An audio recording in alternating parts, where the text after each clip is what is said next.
kila swala hakikisha usishike simu mwanzo, hakikisha umeyasema maneno haya: Allahumma, e Mola, a'inni, nisaidie mimi. Akusaidie kwa lipi? Upate kazi,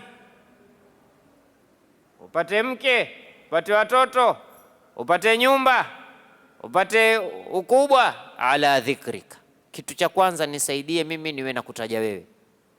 Hakuna kitu kama dhikr, hakuna kitu kama dhikrullah, hakuna, usisikie. Wala dhikrullahi akbar, utajwa Mwenyezi Mungu ndio kitu kikubwa. Hakuna kitu kikubwa kama kumtaja Mwenyezi Mungu Subhanahu wa Ta'ala. Chochote kitakacho kupewa sifa, lakini dhikrullahi ndiyo kubwa zaidi, na ndiyo kaona hakuna kitu chatakiwa kwa Muislamu kukifanya kwa wingi na hakina idadi kama dhikrullah. Fadhkurullaha dhikran kathira, peke yake dhikran kathira. Mwenyezi Mungu ataka tutaje dhikri iliyokuwa nyingi. Ngapi? Nyingi. Na wewe mwenyewe fikiria, la mtu ana senti ziwili zitatu, akwambia nitakupa senti nyingi, utasema pengine atanipa 200,000. Haya, ikiwa ni bilionia akakwambia nyingi, hasa huyu ni Allah, walillahi almathalul ala. Allah akwambia nitaje mimi mtajo uliokuwa mwingi, mpaka uwe ni mwingi kwa Mwenyezi Mungu. Watakiwa mtaje kiasi gani? A'inni ala dhikrika, hakuna weza kumtaja ila kwa msaada wake. Lakini ukimuomba atakusaidia, umtaje. Ukimuomba atakusaidia, muombe, mwambie a'inni ala dhikrik, nisaidie nikutaje ya Rabbi, maana bila msaada wake huwezi kumtaja. Wewe wafikiria utamtaja yeye bila yeye kutaka? Utaweza kumtaja kama yeye hataki? Yatakaulia ukiona wewe humtaji, jua kwamba yeye hataki umtaje. Lia, sema sijui nimekosea nini, kwa nini mimi simtaji Mwenyezi Mungu? Hakuna weza kumtaja yeye bila amri yake yeye.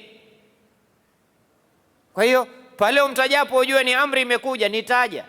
Na subhanallah, kwa ukubwa wake, kwa utukufu wake, kwa cheo chake, asema ana jalisu man dhakarani, mimi hukaa haswa anitajao, mimi hukaa na yeye. La, ya salam, wewe mtaje kiongozi yoyote, hata habari na wewe hana, hata habari na wewe.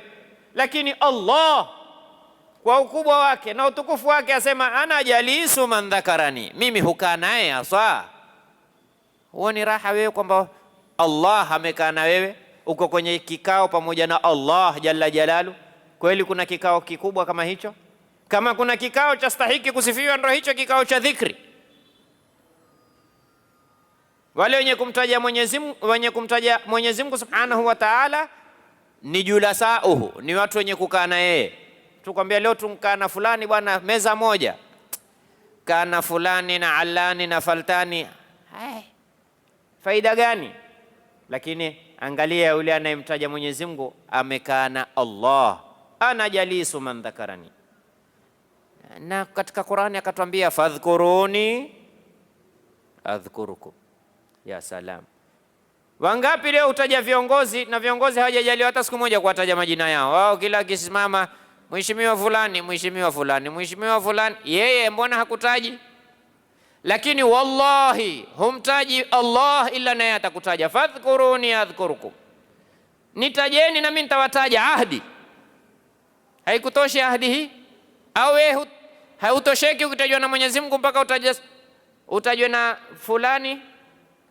Lau ukatajwa na zituo zote za habari, televisheni zote za ulimwengu zikakutaja, na lau ukatajwa na radio FM zote za ulimwenguni zikakutaja wewe, na lau magazeti yote yakakutaja wewe, na mitandao ya social media yote yakakutaja wewe, ikiwa hukutajwa na Mwenyezi Mungu huna maana, huna maana. Na lau ukatajwa na yeye mara moja tu, wallahi wewe lau ungeiwa ile ladha ya kutajwa na yeye, ungelala tena wewe mpaka siku ya Kiyama.